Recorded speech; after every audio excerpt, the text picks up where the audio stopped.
हम जल गिरावे जाता आ तू कहा मत भूसा मती पर रहतो भौजी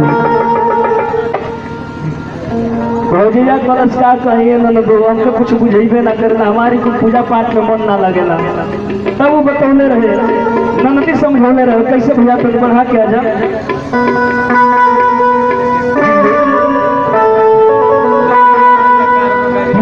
कमरिया कारू नगरिया अरे चलू रे हमारी भौजी अब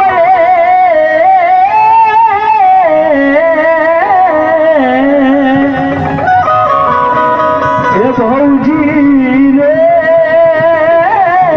हमारी भौजी खबरिया तारू नगरिया अरे चलू रे हमारी भौजी लोके खबरिया तारू नगरिया चलू रे हमारी भौजी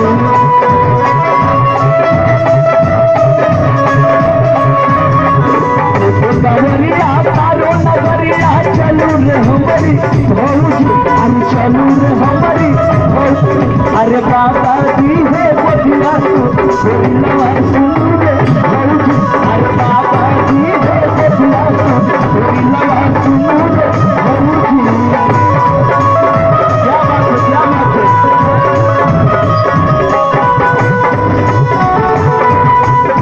क्या बात है अरे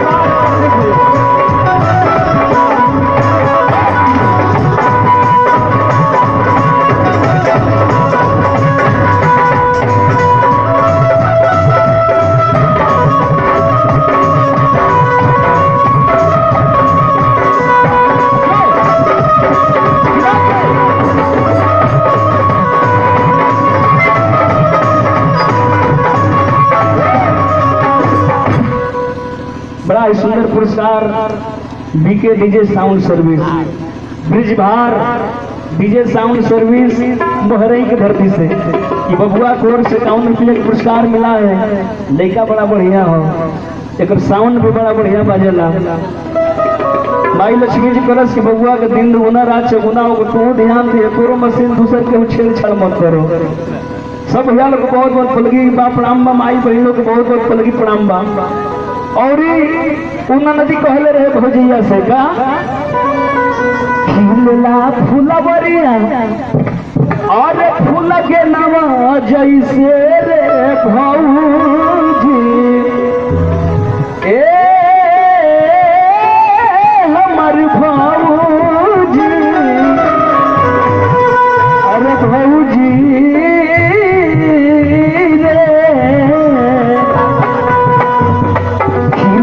फुलवरिया फूल के नवा जैसे रे भौजी फूल के नवा जैसे रे भौजी फूल के नवा जैसे रे खिलला फुलवरिया फूल के नवा जैसे रे भौजी फूल के नवा जैसे रे भौजी और वैसे बेटिया खिली से तोरी नवा सुनू रे भौजी अरे बेटिया खिली से तोरी नवा सुनू रे भौजी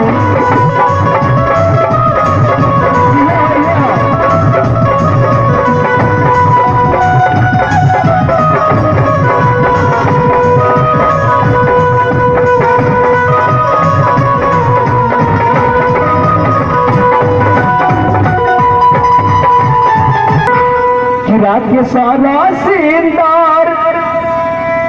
और पूर्णवासी जाले भौजी रात के सारा सिंदार और हरेंद्र जाले भौजी रात के सारा सिंदर हरेंद्र जाले भौजी